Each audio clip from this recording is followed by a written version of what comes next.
Hey everyone, welcome back to channel. And today I want to talk about little bit different video that I'm going to create.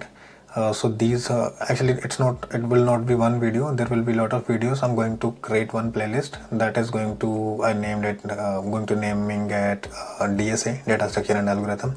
So in DSA I will be solving a lot of problems. So I'll start with easy, then I'll go with medium, and then again I'll start picking hard one.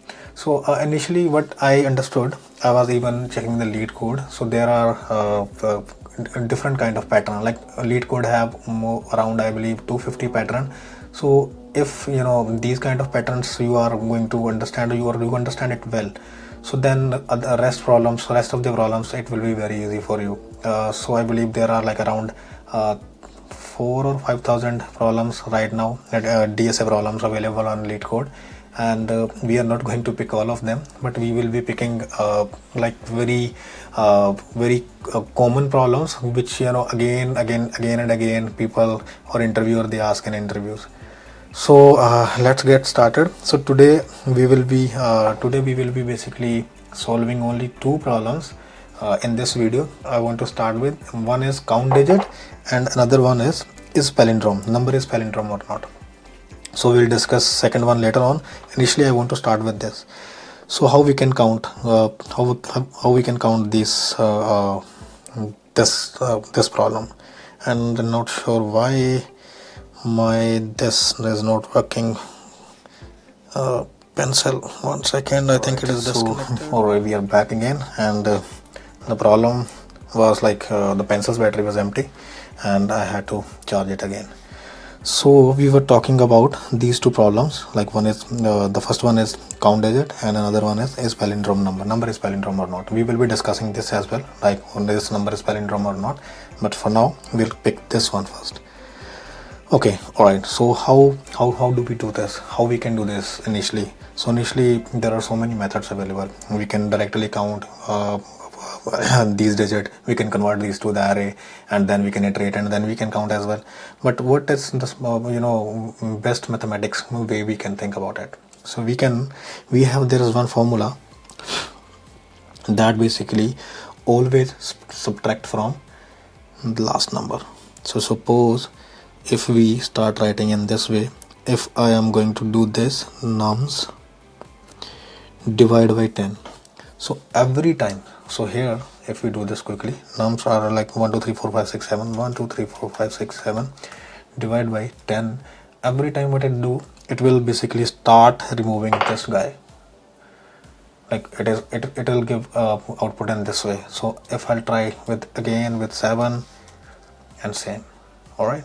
So in basically like suppose we are going to use JavaScript or something, so we can use different methods to basically make this value to floor, like math.floor or something.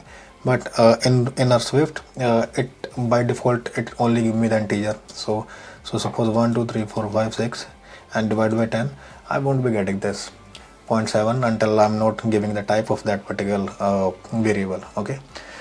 So it means what we can do, we can easily, this is very small and easy problem, so I'll go with this one very quickly and then I'll explain it again. So it means suppose every time our loop will iterate, so every time we are going to divide it by that particular number by 10. So then every time it will start subtracting from the end. So in that case, so we can count like how many times it has subtracted. So which means we can create one function here, function count digit. All right, so this count digit we can pass like any number, suppose nums. Sorry for the writing is not good on the iPad, I'm not sure why, but okay, I'll try my level best. So now in this case, so we have this function and I'm going to use while loop here. So while this loop is greater than our nums, all right. So if it is greater than our nums, so until what I want to do, nums equal to nums divide by 10, and we also need to keep one variable because we want to store like how many time it's subtracted, like how many times this loop has happened. So variable count, that is initially 0, so every time it will subtracted. After that, what do you want to do? Count plus equal to that one. So how many times it will keep going, it will keep adding the number here. So that will be a result. So we can try this inside the code as well. So so hopefully, like whatever I'm trying to explain here, you guys have got it. If not, still I'll repeat it once more. So I'm going to create one function, count digit. All right, so these are like, I believe, nums out and okay. So what it is going to return, it is going to return again int. So we need that particular count, like how many numbers are there. And now, for now, to satisfy this condition, we can add 0. So now we have 0. Okay, I was just checking my mic is working or not. Sorry for that look. And now here we need one more variable. That variable is count, and count initially is 0. We don't have any number count yet. So if I'll start this loop while nums greater than 0, it means loop will go until numbers are greater than 0. So here what we are going to do, we are going to divide our numbers. Nums divide equal to 10 and count plus equal to 1. So it will keep iterating until these conditions this condition, this loop is not terminated, or this condition doesn't become false. So it will keep doing this, and we can at the end we can do this count, we can return this count. So now count digit, and if I do 1 2 3 4 5 6 7 8, okay, I need to pass it into the variable nums equal to this guy and nums. So now it should give us a result. So numbers are 8. Okay, all right. So whatever number we are passing here, we will be getting that particular number count. So if we do have this 4 5 6 7 8 9 10 11 12 13 14 and 15, yeah, exactly. So this is the number. This is how we basically find count of digit in that particular number. All right, so I hope this will be very easy for you guys as well. If still there are any issue, you guys can always post the comments, and definitely I will try to answer. So now this is very interesting problem. So we will be using some of things from here in this as well, in this same problem as well. Sorry, I was talking about this problem. The screen was in the background. So I was saying, so I'm going to use some of from here to this guy. So this is very interesting, is palindrome. So what we understand from palindrome, we understand like if we read the number from left and right in same. So suppose if it is 1, it should be 1 to 1 from the left side and 1 to 1 from the right side, then it is palindrome. But here if we read this 1 1 2 1, so it means this is not palindrome number, because we are not reading this from this side 1 1 2 1. We are not reading exactly same like 1 to 1. Okay, so how we can sort this out? So I recently just mentioned like I'm going to use some of this. What I'm going to use, I'm going to use this formula, this guy. So for what we were using this was for subtracting.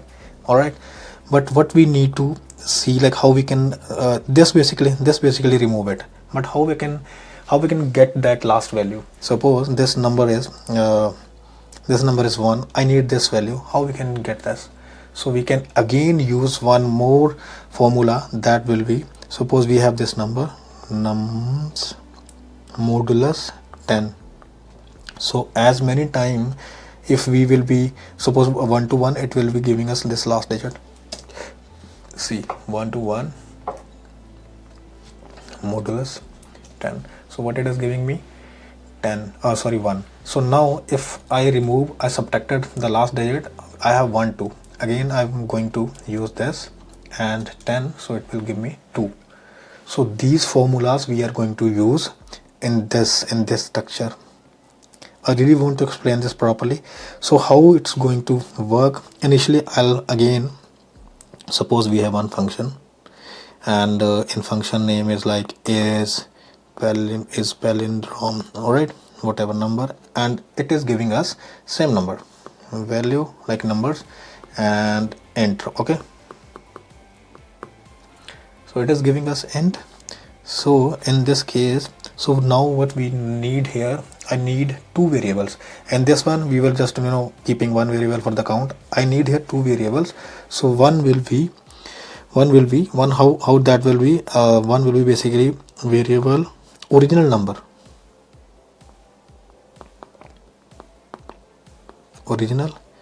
and that is going to copy this val.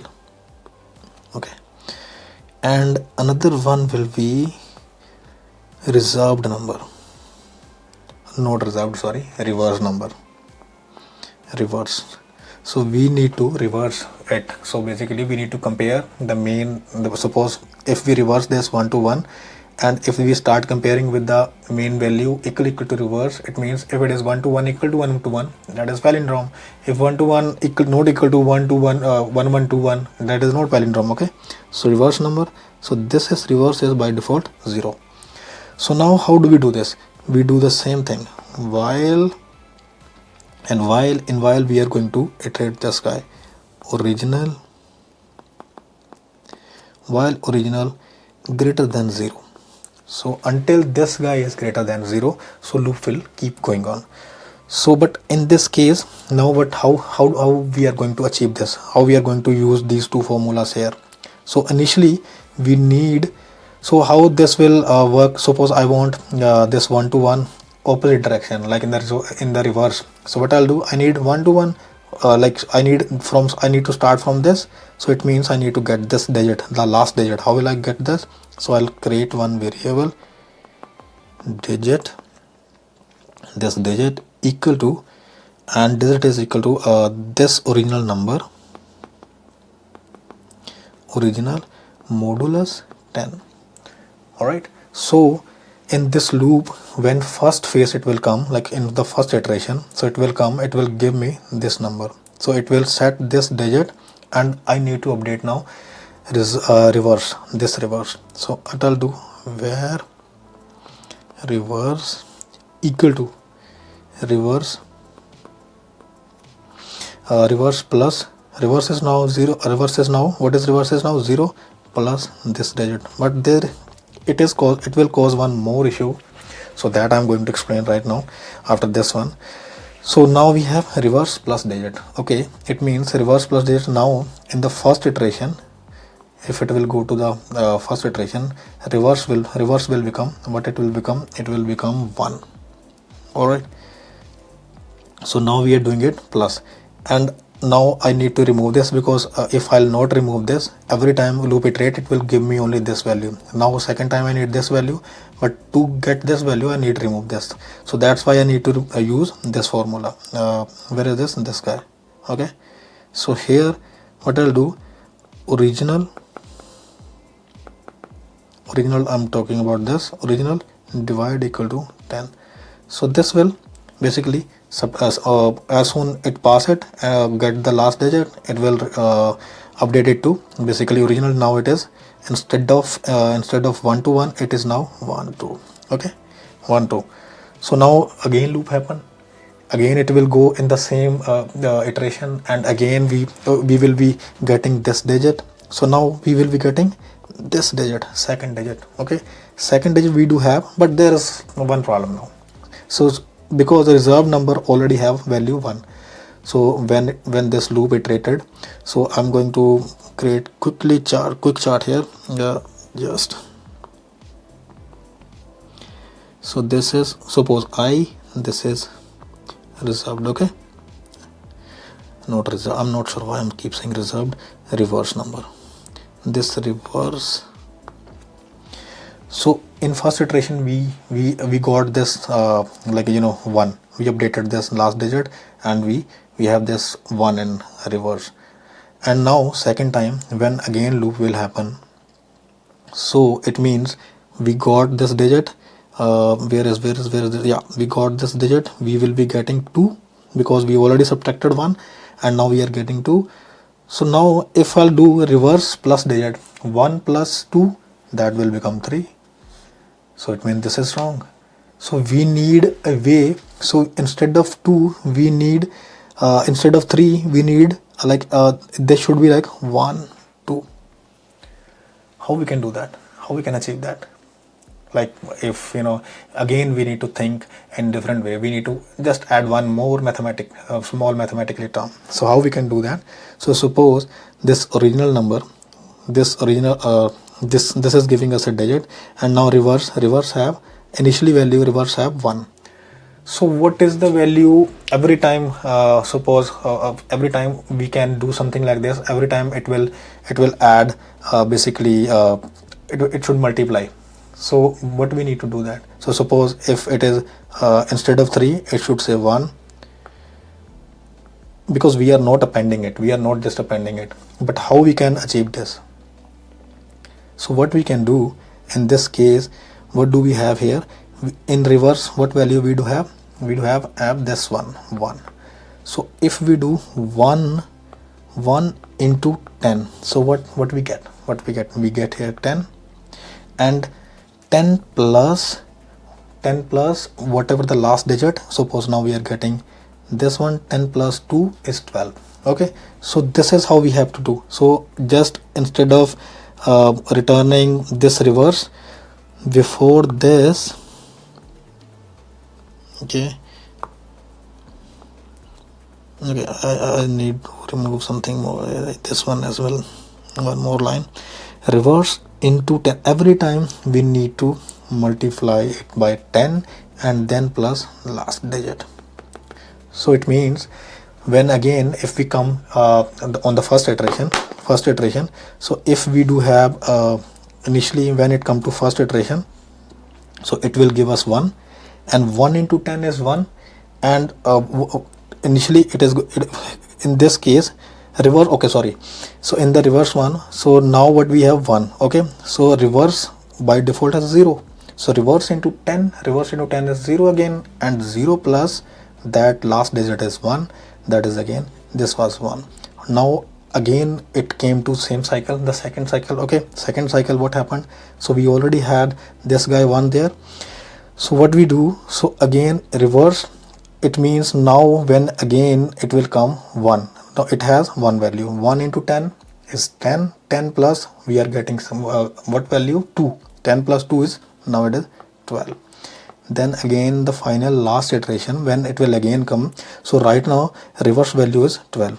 Okay, this is the reverse value. Again it will come reverse into 10, so 12 into 10, that is 120 plus, and what is the last digit? That is 1. It means 120 plus 1 equal to 121. So we do have same number, we do have a reverse number of that particular number. Okay, so in this case what we are going to do, we are just going to check now if reverse equal to not original, we are going to check it with the main value, because we copied this value to this, but now we need to check this equal to val, then return true, else return false. Okay, so this is how we achieve this. This is small mathematics we need to use every time. We just need to think in different way, and I also want to apply this same problem. I want to do it in the code as well. Okay, so now function is palindrome, number is palindrome or not. Okay, so here nums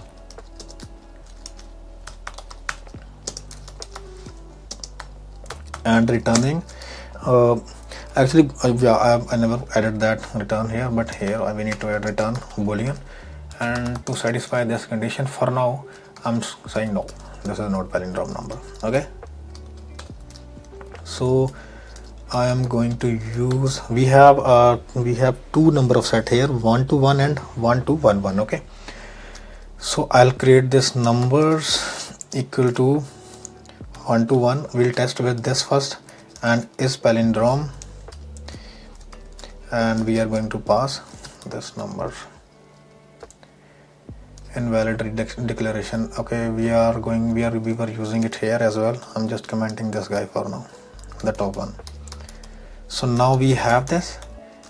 Now need two variables. One is original number. Original number we are taking from the numbers from the top, and another we need reversed.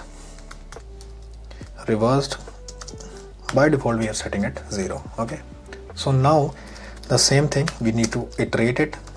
Original number, it is greater than 0.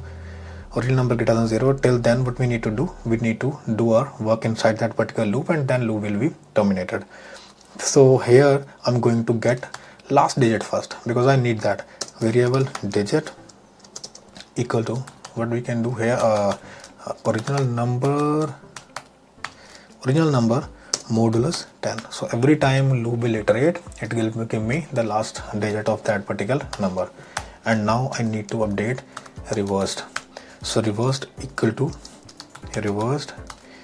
So make sure we always have to multiply, because otherwise we won't be able to append it. Otherwise what it will start doing, it will start doing 1 plus 2 is 3 plus 1 4. So that is the output, but that is not what we need. So we need to multiply it by 10. So we multiply, and then digit, we can say last digit. It's just, I'm writing it for now. And now what we need to remove that last pattern from the last digit we have took from there. So original number divide equal to 10. So it will subtract that number. And here now what we need to do, we need to just use this compare operator. So we are going to this one. So if this condition is matched, so we are going to reversed equal to nums from the top. If it is true, then this guy will be palindrome number, so it is palindrome number. If it is not, then it is not. Suppose another condition was 1 1, so this should be false. Okay, see, so this is false now. So this is how we actually think. This is how we solve these kind of problems. Sometimes we directly started writing code instead of writing code. We always should start with the pen and copy. We should keep our notebook always with us, and then we start writing pseudocode there. We can think in different way. We can create multiple conditions there. Okay, if we work in this way, how this will go. If we work in this way, how this will go. So don't directly write code every time. So that is not very great practice. So that is it. So I hope you guys will like this video, and I will be adding more videos similar to this one. So this was very small problems that I started. The next problems we are going to add, we will start implementing in lead code as well. We'll see what kind of result it is coming, and I will also explain what is time complexity and what is space complexity. So these kind of things I will again go with, and yeah, but for now that's it. So hopefully we'll meet again, and please make sure subscribe, share and like my video, and have a good day. Bye bye.